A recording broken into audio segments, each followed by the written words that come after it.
Hey guys, Sabersting here, back with episode 5 of my Raid Shadow Legends free-to-play. In this episode, there's some funny goings on in the arena, and you see me completely fail. But after that, there is a silver lining. We do finally get Ronda in this episode. We also complete a few weird challenges, which hopefully if you're watching this, I can show you a few champs that will be able to complete them, so you can move on and progress to the bigger rewards that are locked behind the challenges. So, without further ado, let's get into the video. So, I'm so happy because we've completed this annoying challenge. Place a decreased defense debuff on the Force Guardian while beating stage 5 of the Force Keep. I have no champions that can do decreased defense. None of them. War Maiden is a good one, and you can get her from campaign, but I've literally come across nobody that can do the debuff. I just haven't been that lucky. But I managed to get an uncommon orc by the name of Tracker. And as you can see, she does the decrease defense on her A2. It took a couple of tries, but managed to get that mission done. And that means that we've got another Ancient Shard. In terms of the arena, this is what we're looking like now. We're in Silver 4. We're almost at Gold 1. And how I'm approaching the arena at the moment is anybody with Ultimate Death Knight here, anybody I'm just avoiding. But luckily tonight I'll be getting Ronda, so that's a plus. And Ronda will have a skill who can deal with this Ultimate Death Knight. But if you don't have her, this is just an unwinnable fight. And even if they've got a power like this guy, I fought him before, he's only got 19k team power, and we've got 38, and I just still don't have the damage to be able to beat this Ultimate Death Knight. It's got too much healing, too much defense. It's ridiculous. But basically, anyone with a lower power than me, and they don't have Ultimate Death Knight, is fair game. This guy, 24k power. I'll just show you how the team works. This is not a good team by all means. The team I'm using stinks. I've got good champions, but in terms of how a team composition should look, it's awful because I don't have anyone in the right speeds. People are going at loads of different turns that don't make any sense, and it's just they're not fast at all either in the first place. So this team's not very good, but still, even with that going on, we still managed to get to Silver 4, and hopefully we can carry on going for... Oh, and as I just said that, I've lost. Wow. We've also reached a point where we have, thanks to the campaign, dropping 3 legendary books, we've got these books here. Now I'm debating whether or not to use them on Arix.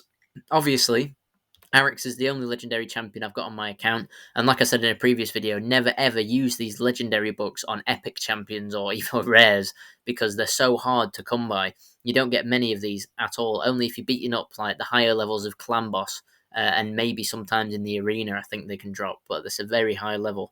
So, Arix here, the A1, a higher chance at a debuff. At the moment, she's removing 1 random buff from each target, but that's only a very slim chance. It would be useful to have that a bit higher.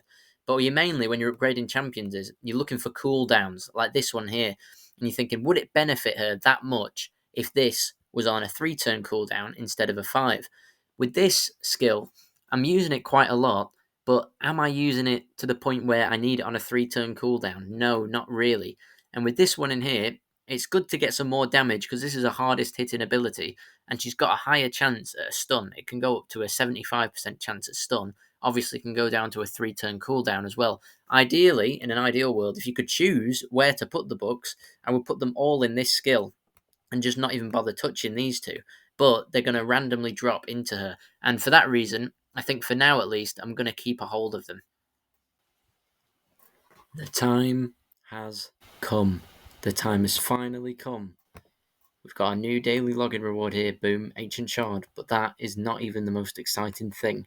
It's time to get Ronda. Boom. Boom. And now we've moved on to Jizzo.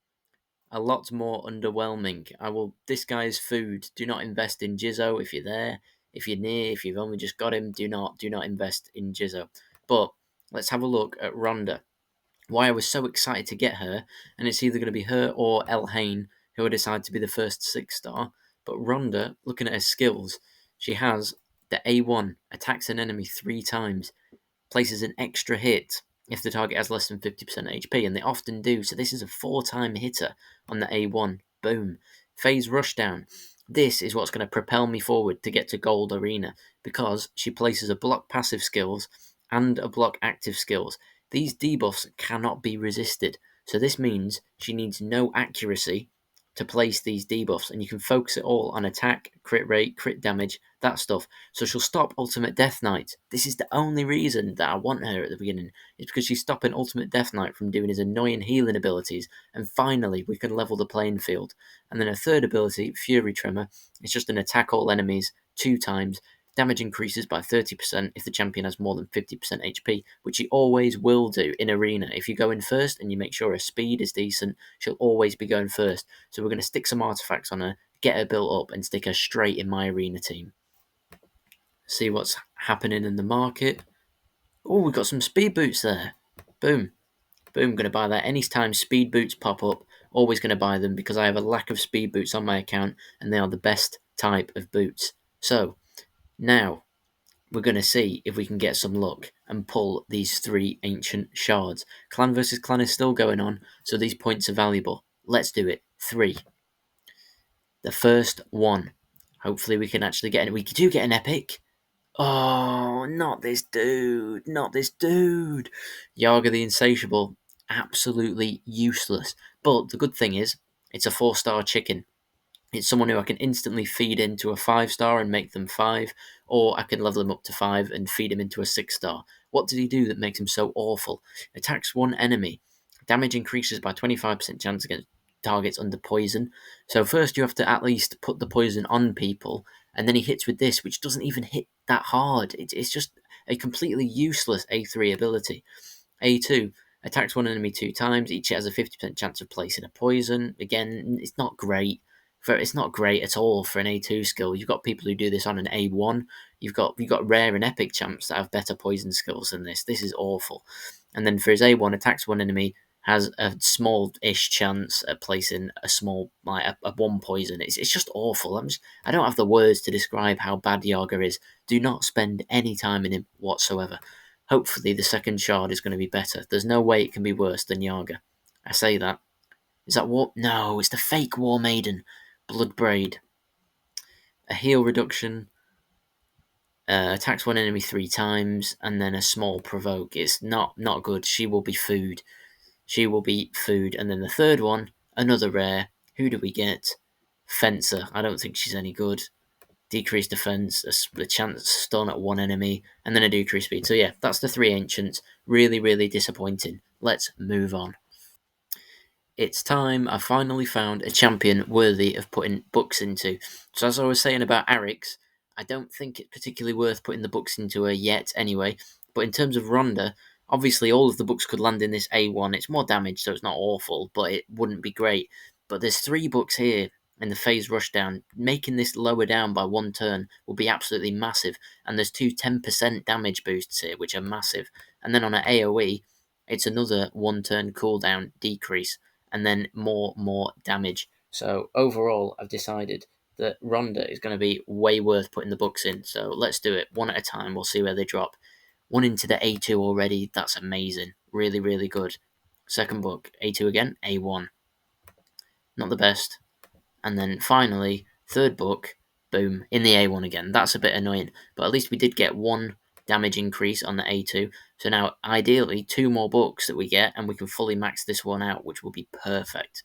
So, to round off the video, let's see what I've been doing. I've just finished these dungeon challenges. They didn't take too long. Luckily, I had Grizzled Jarl, who could do the heal reduction, which let me complete this level. That wasn't too bad. And Arix on an A1 skill removes buffs, so I managed to do that as well. Pretty much first try on both of them, luckily. And that means we get another Ancient Shard. So we've got 1 there. And of course, we're going to do the old usual small shard pack, because I'm absolutely addicted to this small shard pack. I knew it would be a problem as soon as I created this free to play. So we've got 4 shards to pull for the end of the video. Let's have a look at my champions then. How are they looking? Sandlash Survivor. Been great in the Frost set. Really, really loving it, especially in Arena. If we get outsped, which happens all the time, someone smacks into me, boom, they're frozen and they can't go again. It's been really good, and it's the reason why I'm almost in Gold Arena. Arix, obviously, being as good as usual. Could have better gear on her. I've sped her up a tiny little bit, but needs to be doing with a lot more speed than that and way more crit rate. Crit rate is really low on Arix, considering she hits quite hard. I'm going to be leveling up this piece soon to get the max HP out of her. But yeah, really needs a bit more love, but she's still been doing well. Elhain, full lifesteal gear, absolutely been carrying me, smashing it out with the damage. She's got really good crit rate now, 96%. Crit damage is where I need to be looking now. And then finally, Ronda. Wow. Managed to get her in full lifesteal gear already, and hopefully she can start to put in a bit of work against me. I've managed to find this chest plate, which I got from campaign, I think, or it could have been a dungeon, with a double roll on crit rate and its attack percentage. This is the kind of thing that you definitely want on someone like Ronda. Absolutely amazing, which means her attack is already kind of high. Her crit rate is getting there, and she's got no crit damage, but I need to work on that and some speed. How do I find these epics? Grizzled Jarl, I know he's good. I know for a fact that he's good because I've used him on my other account. So I'm just keeping him in my back burner for now. I've not really put much effort into him. Obviously, not going to touch Yaga. Same with this Duodan. I know he might be alright, but I really need to experiment with him. When I'm going to be doing faction wars in these videos going forward, I'm really going to be using these more like kind of mediocre champions that are good, but I'm not focusing on them at the moment because I really need to focus on this main squad of champions and get them good before I can bother with these meh champions. Outlaw Monk. This is amazing for Clan Boss. This is the man that you want. He does all of my damage in Clan Boss, and he's why I've been able to get the highest rewards on easy, and now I'm doing normal. All you need to do is stick a bit of accuracy on him, and that's it. Some speed, so he can get a few more hits in, and maybe some HP and defense if you want to keep him alive, but the main thing is accuracy on him. Just even if he can get his skill off like 2 or 3, 4 times, and then that's it. He's doing loads of damage, way more than anyone else will do in that role. Lady Annabelle is all about this A2 skill with the leech and the decreased speed. What a skill. This leech has kept me alive on so many occasions, and decreased speed on all enemies is amazing to have. So this has been my main draw to her. She still falls in that meh category for me. Not really been too impressed with her other than this skill, but this skill is great. So I've definitely been keeping her in and around my dungeon teams, trying to speed me up. So let's do, to end off the video, 4 ancient shards. See what we can get. I'm expecting 4 rares, nothing good. Acolyte removes all debuffs on all allies. That's a nice little cleanse. Can get you through a few of the challenges. There's a few challenges that are like remove debuffs. Not too bad to keep him for that. Decrease turn meter, meh, and a little fill. So not great, but just for specific challenges, he might be worth keeping on to. Another rare here. It's that grappler. What does he do? Shield and a reflect damage. Small poison. Small weaken. No thank you. No thank you. Third shard. Another rare. Guardian.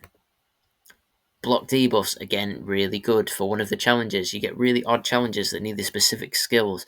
This is not a bad skill at all. It's only on this champion, so you won't really be using him elsewhere in the game just to complete that challenge, but it's still good to keep a hold of. 4 times at random and a chance for block buffs, meh. And then a meh overall. Won't be using him either. And finally, the 4th shard, it's Headsman. Headsman.